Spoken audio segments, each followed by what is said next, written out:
Punjab update देखने वाले सारे दर्शकों का स्वागत। मैं राजदीप सोहान ते खबरां ਵੱਲ ਵਧਣ ਤੋਂ ਪਹਿਲਾਂ ਇੱਕ ਨਜ਼ਰ ਮੁੱਖ ਸੁਰਖੀਆਂ ਤੇ।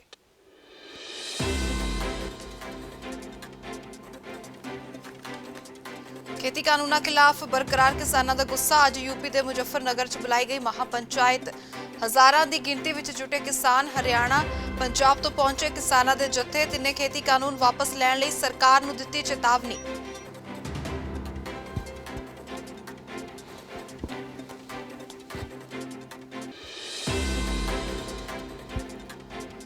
ਹੁਣ ਜ਼ਿਲ੍ਹੇ ਤੱਕ ਪਹੁੰਚੀ ਕੈਪਟਨ ਸਿੱਧੂ ਦੀ ਸਿਆਸੀ ਜੰਗ। ਕੋਟਕਪੂਰਾ ਵਿੱਚ ਸਿੱਧੂ ਧੜੇ ਨੇ ਕੈਪਟਨ ਧੜੇ ਨੂੰ ਦਿੱਤੀ ਮਾਤ। ਨਗਰ ਕੌਂਸਲ ਦੇ ਸੀਨੀਅਰ ਵਾਈਸ ਪ੍ਰਧਾਨ ਨੂੰ ਅਹੁਦੇ ਤੋਂ ਕੀਤਾ ਲਾਂਭੇ। ਸਿੱਧੂ ਧੜੇ ਦੇ 21 ਕੌਂਸਲਰਾਂ ਨੇ ਕੀਤਾ ਤਿੱਖਾ ਵਿਰੋਧ।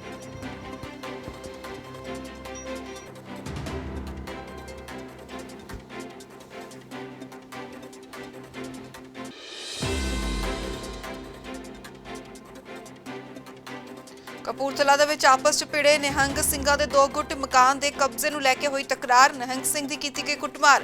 ਇੱਕ ਤੇ ਬਾਈ ਨੇਮ ਅਤੇ ਕੁਝ ਅਣਪਛਾਤਿਆਂ ਤੇ ਮਾਮਲਾ ਦਰਜ।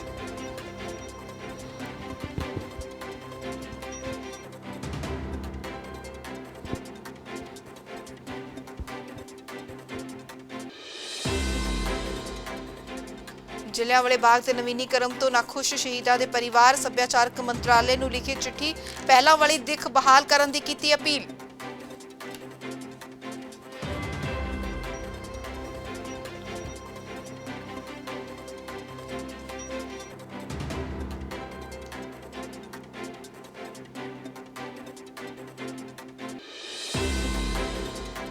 नवां शहर दे विच नशा तस्करां खिलाफ वड्डी कार्रवाई। नशा सौदागरां दी 2.5 करोड़ तो वध दी जायदाद की सीज। जमीन जायदाद के बाहर लगाए गए सरकारी नोटिस।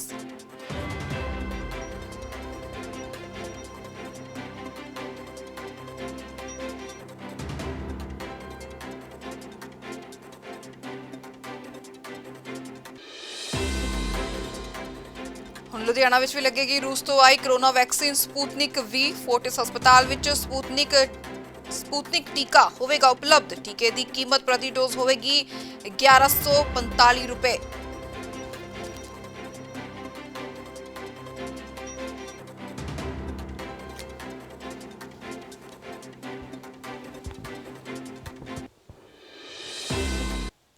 करते हैं खबरों की शुरुआत। सब तो पहले गल करते हैं खेती कानूनों के खिलाफ जारी किसानों के गुस्से की। अज यूपी के मुजफ्फरनगर के किसानों के बोल हल्ला बोल महापंचायत इकट्ठी की गई है। इस महापंचायत के हज़ारा किसान जोड़े ने इकट्ठे हो रहे हैं। खास तौर पर पंजाब और हरियाणा तो किसानों के जत्थे पंजाब और हरियाणा तो किसानों के जत्थे मुजफ्फरनगर के लिए रवाना हुए हैं। तीनों खेती कानून वापस ले जाण की सरकार तो मंग की है। नाल ही चेतावनी जारी की है कि जेकर ये कानून वापस नहीं होए तो सरकार नूं नतीजा भुगतना पै सकता है। सो सीधी चेतावनी केंद्र की सरकार नूं भाजपा सरकार नूं इत्थे किसान दिंदे हुए नजर आ रहे हैं कि जेकर खेती कानून रद्द नहीं किए तो लगातार ये कह दिखा रहे हैं हमारे साथी के बड़ी संख्या में ਅੱਜ 5 ਸਤੰਬਰ ਦਾ ਉਹ ਦਿਨ ਆ ਗਿਆ ਜਿਹਦੀ ਸਾਨੂੰ ਉਡੀਕ ਸੀ, ਜਿਹਦੀ ਮਹਾ ਪੰਚਾਇਤ ਲਈ ਅਸੀਂ ਪੱਬਾਂ ਭਾਰ ਹੋਏ ਸੀ। ਦੇਖੋ ਰਾਤ ਤੋਂ ਹੀ ਇੱਥੇ ਹਜ਼ਾਰਾਂ ਕਿਸਾਨ ਪੰਜਾਬ ਚੋਂ ਆ ਗਏ ਨੇ, ਹਰਿਆਣੇ ਚੋਂ ਆ ਗਏ ਨੇ, ਯੂਪੀ ਚੋਂ ਆ ਗਏ ਨੇ। ਸਟੇਜ ਅਜੇ 11 ਵਜੇ ਸ਼ੁਰੂ ਹੋਣੀ ਆ। ਸਾਰਾ ਸਾਡਾ ਪੰਡਾਲ ਜਿਹੜਾ ਉਹ ਭਰ ਚੁੱਕਿਆ। ਅਸੀਂ ਸਰਕਾਰ ਨੂੰ ਕਹਿੰਦੇ ਆ ਇਹ ਦੇਖ ਲਵੇ, ਸੋਚ ਲਵੇ ਕਿਵੇਂ ਕਿਸਾਨਾਂ 'ਚ ਗੁੱਸਾ, ਕਿਵੇਂ ਕਿਸਾਨ ਟ੍ਰੇਨਾਂ ਚੜ੍ਹ ਕੇ ਰਾਤਾਂ ਦੇ ਇੱਥੇ ਪਹੁੰਚੇ ਹੋਏ ਨੇ। ਤੇ ਕਿਸਾਨ ਸਾਡੇ ਸਾਨੂੰ ਬਿਠਾਇਆ ਹੋਇਆ 9 ਮਹੀਨੇ ਤੋਂ 11-12 ਮਹੀਨੇ ਪੰਜਾਬ 'ਚ ਹੋ ਗਏ। ਸਾਡੇ ਤਿੰਨੇ ਕਾਨੂੰਨ ਵਾਪਸ ਲੈ ਲਵੇ, ਨਹੀਂ ਤਾਂ ਪੁੱਠੀ ਗਿਣਤੀ ਅਸੀਂ ਸਰਕਾਰ ਦੀ ਅੱਜ ਤੋਂ ਸ਼ੁਰੂ ਕਰ ਦੇਣੀ ਆ। ਇਸ ਤੋਂ ਬਾਅਦ ਯੂਪੀ ਦੇ ਵਿੱਚ ਮਹਾ ਪੰਚਾਇਤਾਂ ਦਾ ਹੜ੍ਹ ਆ ਜਾਊਗਾ। ਅਸੀਂ 18 ਮਹਾ ਪੰਚਾਇਤਾਂ ਹੋਰ ਯੂਪੀ ਦੇ ਵਿੱਚ ਕਰਨ ਜਾ ਰਹੇ ਹਾਂ ਤੇ ਸਰਕਾਰ ਨੂੰ ਦੱਸ ਦੇਵਾਂਗੇ ਵੀ ਕਿਵੇਂ ਲੋਕ ਆਉਂਦੇ ਆ, ਕਿਵੇਂ ਇਕੱਠੇ ਹੁੰਦੇ ਆ। ਨਹੀਂ ਤਾਂ ਸਾਡੇ ਤਿੰਨੇ ਕਾਨੂੰਨ ਮੰਨ ਲਵੇ। ਜਿਹੜੇ ਕਾਨੂੰਨਾਂ ਦੇ ਜਿਹੜੇ ਸਾਨੂੰ ਸਵਾਮੀਨਾਥਨ ਕਹਿ ਕੇ ਇਹਨਾਂ ਨੇ ਸਰਕਾਰ ਬਣਾਈ ਸੀ, ਅੱਜ ਉਹ ਸਵਾਮੀਨਾਥਨ ਕਮਿਸ਼ਨ ਤੋਂ ਵੀ ਭੱਜ ਰਹੀ ਆ। ਸਾਡੇ ਕਰਜ਼ੇ ਨਹੀਂ ਮਾਫ ਕਰ ਰਹੀ। ਸਾਡਾ 600 ਕਿਸਾਨ 600 ਤੋਂ ਉੱਪਰ ਸ਼ਹੀਦ ਕਰ ਦਿੱਤਾ। ਅਸੀਂ ਅੱਜ ਵਾਰਨਿੰਗ ਦੇਣ ਆਏ ਹਾਂ ਇਹਨਾਂ ਦੀ ਧਰਤੀ ਤੇ ਜੋਗੀ ਤੇ ਮੋਦੀ ਸਰਕਾਰ ਨੂੰ ਵੀ ਉਹ ਸਾਡੇ ਛੇਤੀ ਤੋਂ ਛੇਤੀ ਕਾਨੂੰਨ ਮੰਨੇ। ਨਹੀਂ ਤਾਂ ਆਉਣ ਵਾਲੇ ਦਿਨਾਂ ਦੇ ਵਿੱਚ ਅਸੀਂ ਵੱਡੀਆਂ ਗਿਣਤੀਆਂ 'ਚ ਇਹੋ ਜਿਹੀਆਂ ਰੈਲੀਆਂ ਕਰਕੇ ਇਹ ਸਰਕਾਰ ਦਾ ਪਲਟਾ ਮਾਰ ਦੇਵਾਂਗੇ। ਜੇ ਸਰਕਾਰ ਬਣਾਉਣ ਜਾਣਦੇ ਆ, ਸਰਕਾਰ ਅਸੀਂ ਤੋੜਨ ਵੀ ਜਾਣਦੇ ਆ, ਸਰਕਾਰ ਨੂੰ ਲਾਉਣ ਵੀ ਜਾਣਦੇ ਆ। ਇਹ ਜਿਹੜਾ ਕੁਰਸੀ ਆ ਸਿੱਧੀ ਹੱਥ ਪਾਇਆ ਸੀ ਮੋਦੀ ਨੂੰ। ਯੂਪੀ ਦੀਆਂ 85 ਸੀਟਾਂ ਨੇ, ਅਸੀਂ ਇੱਕ ਸੀਟ ਵੀ ਇਹਨਾਂ ਨੂੰ ਜਿੱਤਣ ਨਹੀਂ। ਮੁੱਖ ਮੰਤਰੀ ਕੈਪਟਨ ਅਮਰਿੰਦਰ ਸਿੰਘ ਅਤੇ ਨਵਜੋਤ ਸਿੰਘ ਸਿੱਧੂ ਵਿਚਕਾਰ ਜੰਗ ਦਾ ਅਸਰ ਹੁਣ ਜ਼ਿਲ੍ਹਾ ਪੱਧਰ ਤੇ ਦੇਖਣ ਨੂੰ ਮਿਲ ਰਿਹਾ ਹੈ। ਇਹ ਲੜਾਈ ਹੁਣ ਮੰਤਰੀਆਂ ਵਿਚਾਲੇ ਹੀ ਨਹੀਂ ਰਹੀ, ਬਲਕਿ ਹੁਣ ਨਗਰ ਕੌਂਸਲ ਕੋਟਕਪੂਰਾ ਦੇ ਵਿੱਚ ਵੀ ਸਿੱਧੂ ਕੈਪਟਨ ਧੜੇ ਦੇ ਵਿੱਚ ਤਲਖੀ ਦੇਖਣ ਨੂੰ ਮਿਲੀ, ਜਦੋਂ ਸਿੱਧੂ ਧੜੇ ਦੇ 21 ਕੌਂਸਲਰਾਂ ਨੇ ਅਵਿਸ਼ਵਾਸ ਪ੍ਰਸਤਾਵ ਲਿਆ ਕੇ ਨਗਰ ਕੌਂਸਲ ਦੇ ਸੀਨੀਅਰ ਵਾਈਸ ਪ੍ਰਧਾਨ ਸੁਤੰਤਰ ਕੁਮਾਰ ਜੋਸ਼ੀ ਨੂੰ ਉਸ ਦੇ ਅਹੁਦੇ ਤੋਂ ਹਟਾ ਦਿੱਤਾ।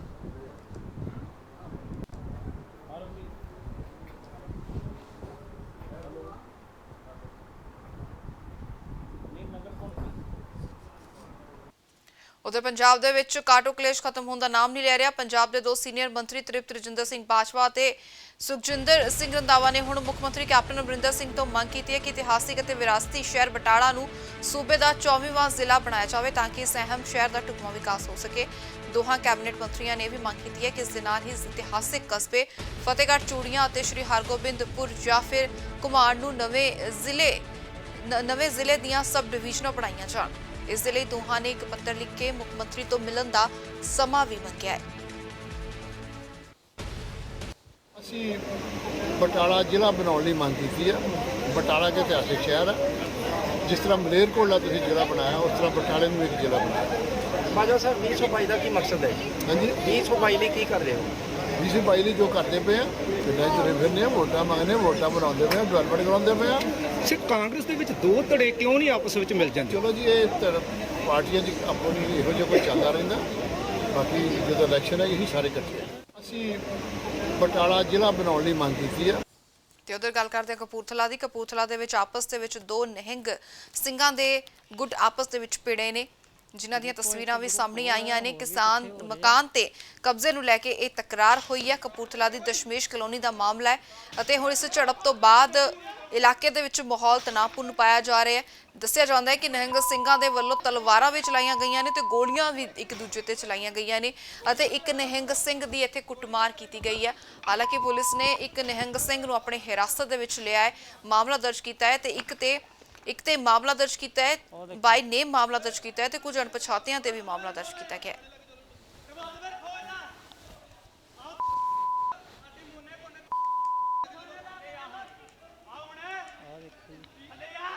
देखो हमला हो गया।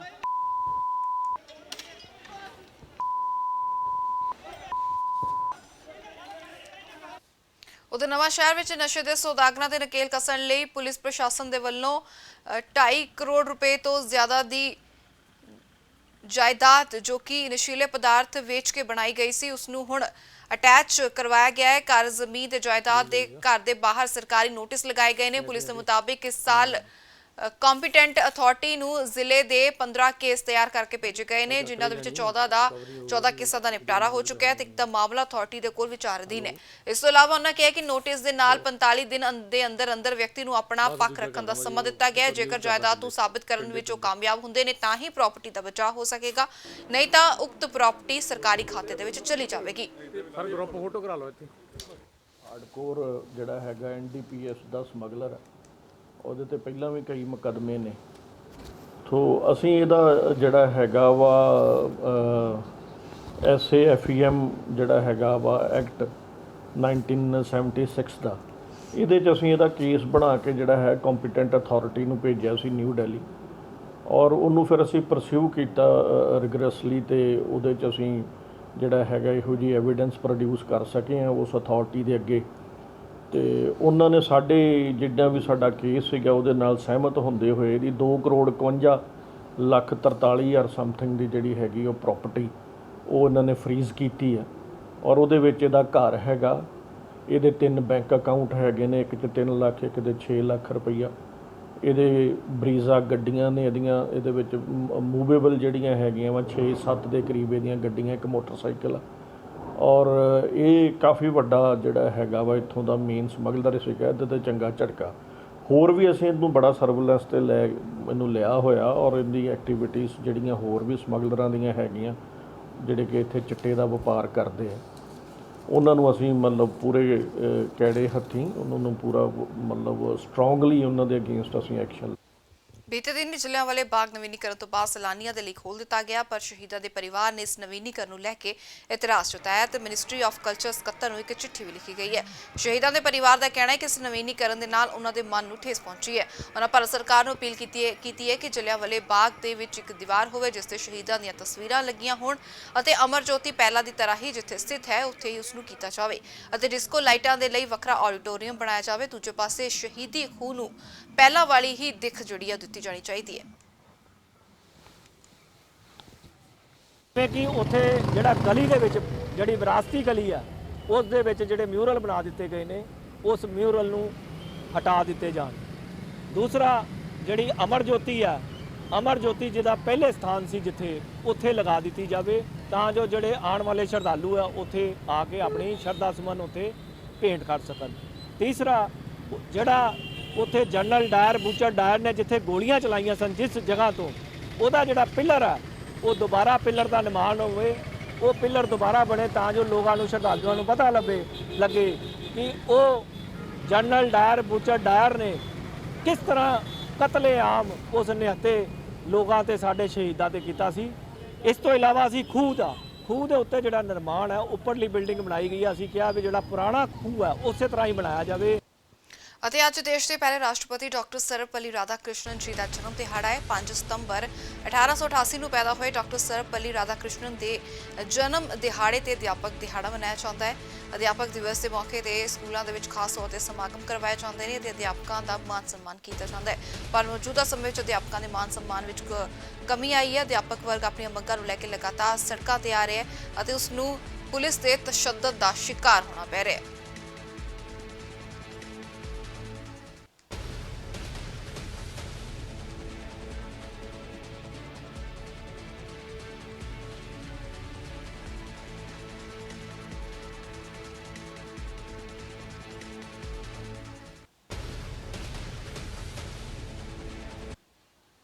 ਗੱਲ ਕਰਦੇ ਹਾਂ ਸੰਗਰੂਰ ਦੀ। ਸੰਗਰੂਰ ਵਿਖੇ ਆਪਣੀਆਂ ਮੰਗਾਂ ਨੂੰ ਲੈ ਕੇ ਇੱਕ ਵਾਰ ਫਿਰ ਅਧਿਆਪਕਾਂ ਨੇ ਸਿੱਖਿਆ ਮੰਤਰੀ ਦਾ ਵਿਰੋਧ ਕੀਤਾ ਹੈ। ਸੰਗਰੂਰ ਵਿੱਚ ਆਯੋਜਿਤ ਪ੍ਰੋਗਰਾਮ ਵਿੱਚ ਸ਼ਿਰਕਤ ਕਰਨ ਲਈ ਪਹੁੰਚੇ ਵਿਜੇਂਦਰ ਸਿੰਗਲਾ ਦਾ ਅਧਿਆਪਕਾਂ ਦੇ ਵੱਲੋਂ ਵੱਡੀ ਗਿਣਤੀ ਵਿੱਚ ਵਿਰੋਧ ਕੀਤਾ ਗਿਆ।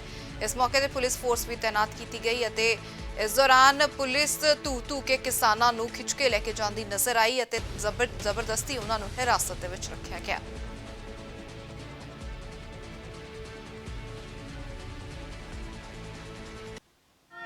ਸਾਨੂੰ ਹਮੇਸ਼ਾ ਦੀ ਤਰ੍ਹਾਂ ਅੱਜ ਵੀ ਧੱਕੇ ਮਾਰੇ ਗਏ ਨੇ। ਜਦੋਂ ਅਸੀਂ ਵਿਜੇਂਦਰ ਸਿੰਗਲਾ ਜੀ ਨੂੰ ਮਿਲਣ ਦੇ ਲਈ ਆਏ ਆ ਸਾਨੂੰ ਅੱਜ ਵੀ ਲੱਤਾਂ ਬਾਹਾਂ ਤੋਂ ਫੜ ਕੇ ਗੱਡੀਆਂ 'ਚ ਚਾੜਿਆ ਗਿਆ।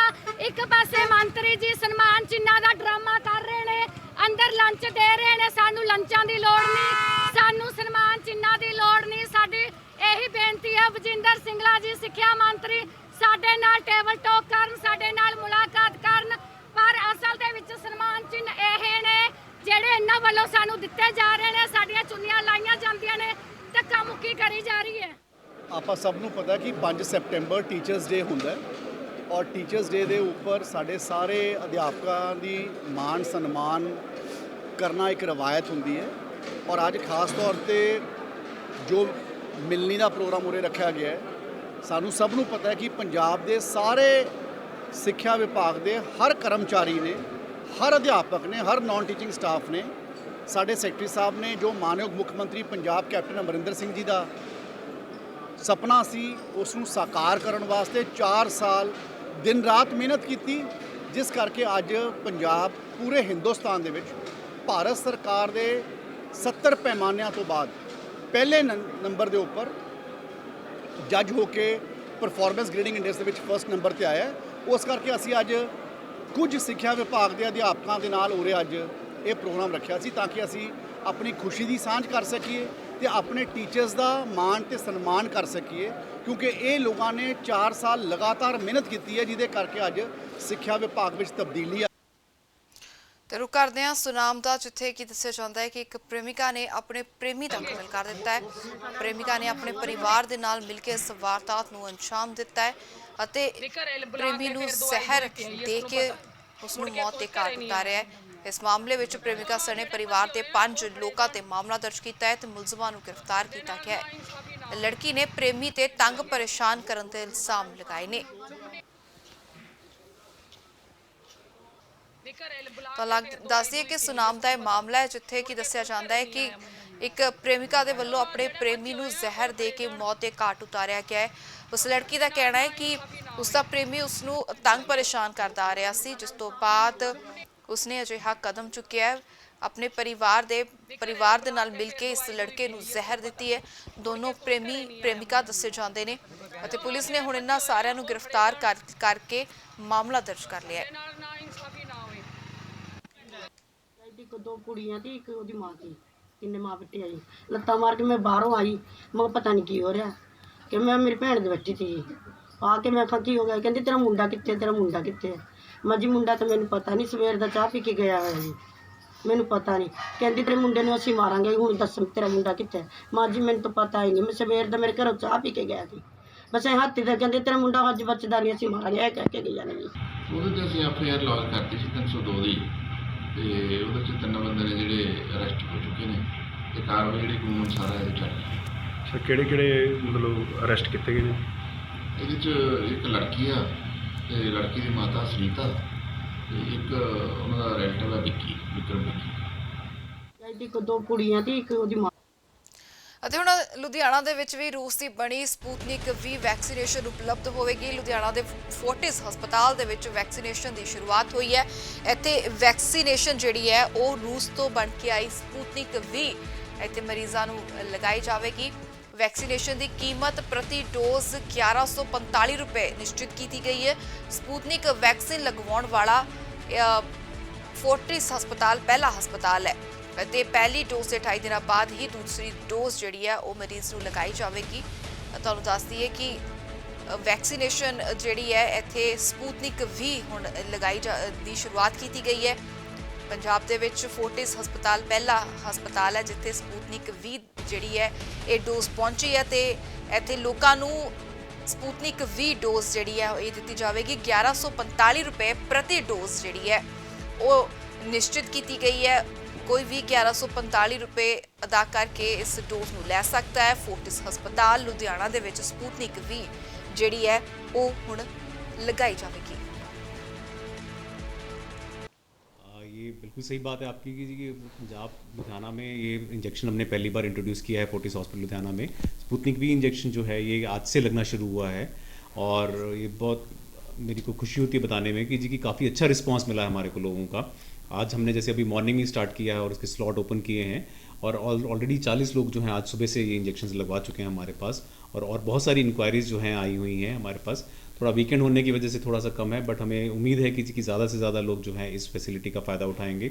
और स्पुतनिक V जो है वो रशियन मेड वैक्सीन है एज़ कम्पेयर टू जो हमारी बाकी की दोनों वैक्सीन हैं जो इंडिया मेड हैं और ये गवर्नमेंट ऑफ इंडिया का एक बहुत सपोर्ट इसमें रहा है इस वैक्सीन को इंडिया में लेके आने के लिए, अप्रूवल देने के लिए। और आज लुधियाना में हमने ये शुरुआत की है तो मेरी उम्मीद है कि ज़्यादा से ज़्यादा लोग इस वैक्सीन को लगवाएंगे और अपने आप को कोविड से सुरक्षित करेंगे।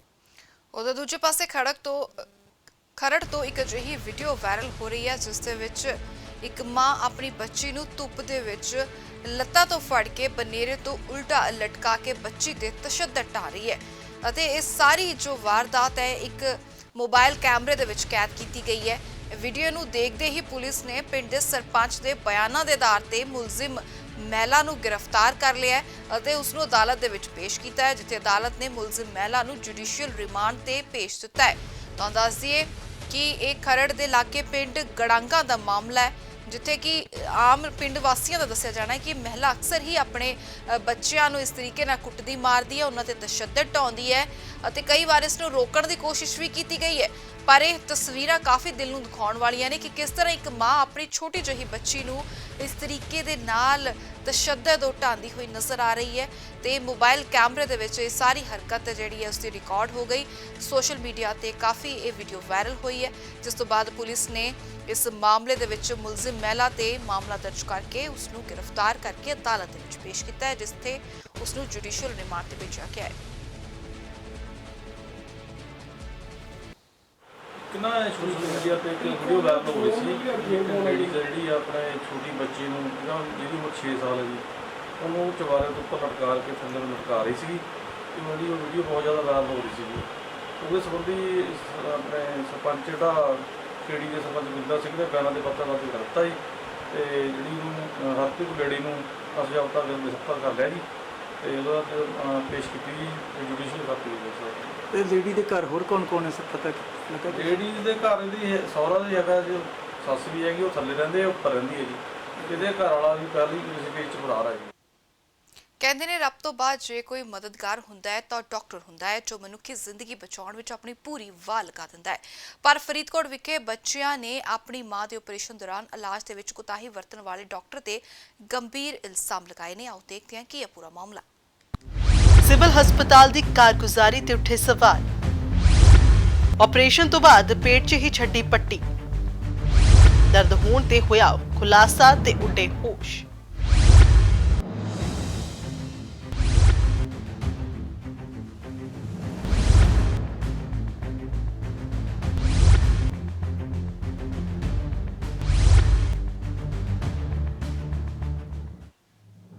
ਦਰਦ ਨਾਲ ਵਿਲਕਦੀ ਇਸ ਔਰਤ ਨੂੰ ਦੇਖੋ। ਇਸ ਦਾ ਕੁਝ ਦਿਨ ਪਹਿਲਾਂ ਬੱਚੇਦਾਨੀ ਦੀ ਪੱਥਰੀ ਦਾ ਆਪਰੇਸ਼ਨ ਹੋਇਆ ਸੀ, ਪਰ ਜਦੋਂ ਆਪਰੇਸ਼ਨ ਤੋਂ ਬਾਅਦ ਵੀ ਤਕਲੀਫ ਨਾ ਖਤਮ ਹੋਈ ਤਾਂ ਪਰਿਵਾਰ ਨੇ ਕਿਸੇ ਦੂਜੇ ਡਾਕਟਰ ਨੂੰ ਚੈੱਕ ਕਰਵਾਇਆ ਅਤੇ ਜੋ ਕੁਝ ਸਾਹਮਣੇ ਆਇਆ ਉਸਨੇ ਪਰਿਵਾਰ ਦੇ ਹੋਸ਼ ਹੀ ਉਡਾ ਦਿੱਤੇ। ਦਰਅਸਲ ਸਿਵਲ ਹਸਪਤਾਲ ਫਰੀਦਕੋਟ ਦੀ ਮਹਿਲਾ ਡਾਕਟਰ ਤੇ ਇਹ ਇਲਜ਼ਾਮ ਨੇ ਕਿ ਉਸਨੇ ਆਪਰੇਸ਼ਨ ਤੋਂ ਬਾਅਦ ਪੱਟੀ ਮਰੀਜ਼ ਦੇ ਪੇਟ ਵਿੱਚ ਹੀ ਛੱਡ ਦਿੱਤੀ।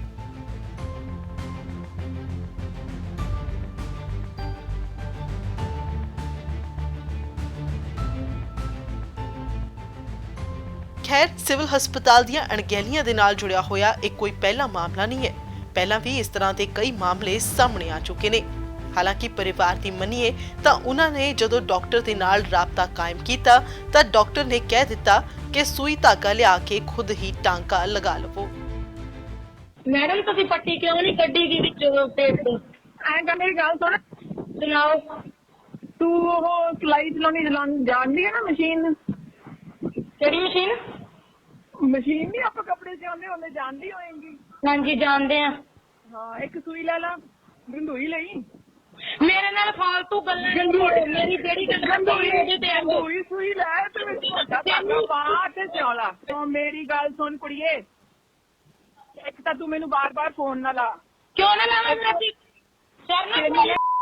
ਤੈਨੂੰ ਮੈਂ ਕਹੀ ਜਾਨੀ ਆ ਤੂੰ ਪੇਸ਼ੈਂਟ ਲੈ ਆ, ਜੇ ਨਹੀਂ ਲੈ ਕੇ ਆਉਣਾ ਤੇ ਨਾਲ ਆ। ਸਾਡੇ ਪੈਸੇ ਵਾਪਸ ਕਰੋ, ਅਸੀਂ ਇਲਾਜ ਪਾਸੋਂ ਕਰਵਾਉਣਾ, ਅਸੀਂ ਤੁਹਾਡੇ ਕੋਲ ਨਹੀਂ ਲਾਉਣਾ। ਬਸ ਇੰਨੇ ਵਿੱਚ ਪੱਟੀ ਸਿਵਲ ਹਸਪੀਟਲ ਚ ਜਾ। ਹਸਪੀਟਲ ਦੇ ਦਰਵਾਜ਼ੇ ਤੇਰੇ ਵਾਸਤੇ ਬੰਦ ਹੈ। ਸਿਵਲ ਹਸਪੀਟਲ ਚ ਜਾ। ਧਾਲੀਵਾਲ ਹਸਪੀਟਲ ਵਾਲਿਆਂ ਨੇ ਪਹਿਲਾਂ ਸਾਡੇ ਤੋਂ 20,000 ਕਿਹਾ ਕਿ ਕਹਿੰਦੇ ਸਾਰੇ ਮੈਡੀਸਨ ਦਾ ਖਰਚਾ ਪਾ ਕੇ ਸਾਰਾ ਤੁਹਾਡਾ 20,000 ਟੋਟਲ ਖਰਚਾ ਹੋਊਗਾ। ਆਪਰੇਸ਼ਨ ਤੋਂ ਬਾਅਦ ਉਹਨਾਂ ਨੇ ਸਾਨੂੰ 5,000 ਦੀ ਫੇਰ ਡਿਮਾਂਡ ਕੀਤੀ। ਅਸੀਂ ਉਹ ਵੀ ਉਹਨਾਂ ਨੂੰ ਪੇ ਕੀਤਾ ਜੀ।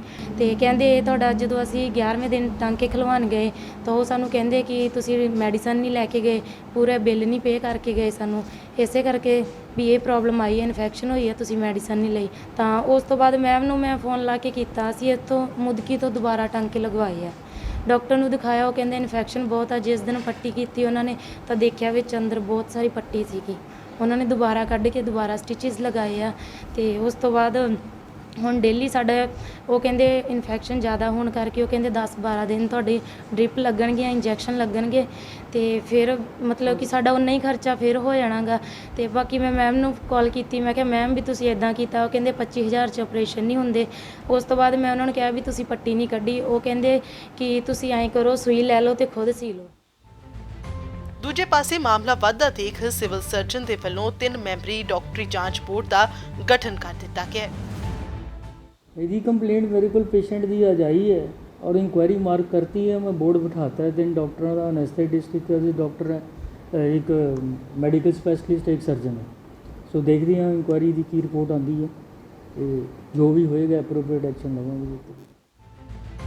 खैर इस मामले ਵਿੱਚ ਜਾਂਚ ਤੋਂ ਬਾਅਦ ਕੀ ਕੁਝ ਸਾਹਮਣੇ ਆਵੇਗਾ ਇਹ ਦੇਖਣਾ ਬਾਕੀ ਹੈ, ਪਰ ਇੱਕ ਗੱਲ ਸਾਫ਼ ਹੈ ਕਿ ਸਰਕਾਰੀ ਅਦਾਰਿਆਂ ਦੇ ਵਿੱਚ ਅਣਗਹਿਲੀ ਬੇहद ਆਮ ਹੋ ਗਈ ਹੈ ਅਤੇ ਖਾਸ ਕਰਕੇ ਸਰਕਾਰੀ ਹਸਪਤਾਲਾਂ ਵਿੱਚ ਡਾਕਟਰਾਂ ਤੇ ਸਟਾਫ ਦੀਆਂ ਜ਼ਿੰਮੇਵਾਰੀਆਂ ਤੇ ਜਵਾਬਦੇਹੀਆਂ ਵੀ ਤੈਅ ਹੋਣੀਆਂ ਚਾਹੀਦੀਆਂ ਨੇ।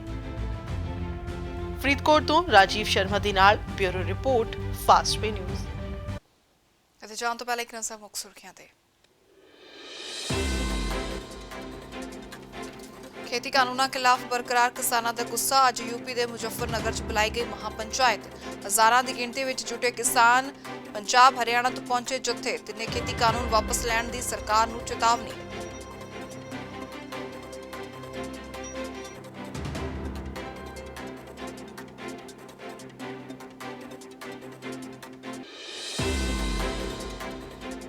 ਹੁਣ ਜ਼ਿਲ੍ਹਿਆਂ ਤੱਕ ਪਹੁੰਚੀ ਕੈਪਟਨ ਸਿੱਧੂ ਦੀ ਸਿਆਸੀ ਜੰਗ। ਕੋਟਕਪੂਰਾ ਵਿੱਚ ਸਿੱਧੂ ਧੜੇ ਨੇ ਕੈਪਟਨ ਧੜੇ ਨੂੰ ਦਿੱਤੀ ਮਾਤ। ਨਗਰ ਕੌਂਸਲ ਦੇ ਸੀਨੀਅਰ ਵਾਈਸ ਪ੍ਰਧਾਨ ਨੂੰ ਅਹੁਦੇ ਤੋਂ ਕੀਤਾ ਲਾਂਭੇ। ਸਿੱਧੂ ਧੜੇ ਦੇ 21 ਕੌਂਸਲਰਾਂ ਨੇ ਪਾਸ ਕੀਤਾ ਸੀ ਅਵਿਸ਼ਵਾਸ ਪ੍ਰਸਤਾਵ।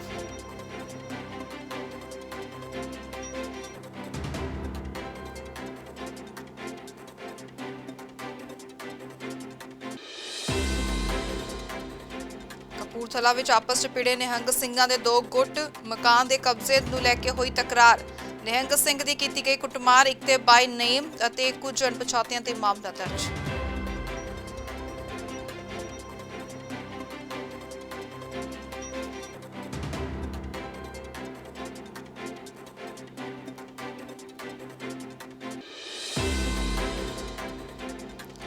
ਜਲਿਆਂਵਾਲੇ ਬਾਗ ਦੇ ਨਵੀਨੀਕਰਨ ਤੋਂ ਨਾਖੁਸ਼ ਸ਼ਹੀਦਾਂ ਦੇ ਪਰਿਵਾਰ। ਸੱਭਿਆਚਾਰਕ ਮੰਤਰਾਲੇ ਨੂੰ ਲਿਖੀ ਚਿੱਠੀ। ਪਹਿਲਾਂ ਵਾਲੀ ਦਿੱਖ ਬਹਾਲ ਕਰਨ ਦੀ ਸਰਕਾਰ ਨੂੰ ਕੀਤੀ ਮੰਗ।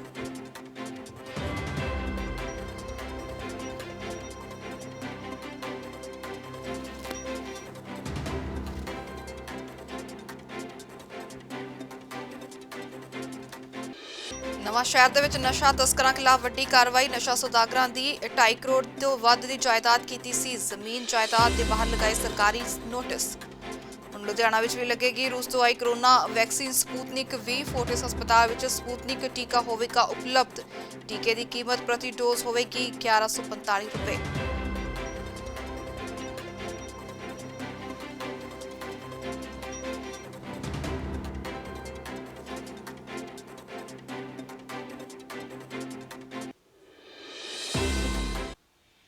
ਅਤੇ ਜੇਕਰ ਖਬਰਾਂ ਸੰਬੰਧੀ ਕੋਈ ਜਾਣਕਾਰੀ ਜਾਂ ਸੁਝਾਅ ਤੁਸੀਂ ਸਾਡੇ ਤੱਕ ਪਹੁੰਚਾਉਣਾ ਚਾਹੁੰਦੇ ਹੋ, ਤੁਸੀਂ ਸਾਨੂੰ ਈਮੇਲ ਕਰ ਸਕਦੇ ਹੋ news@fastway.in ਤੇ।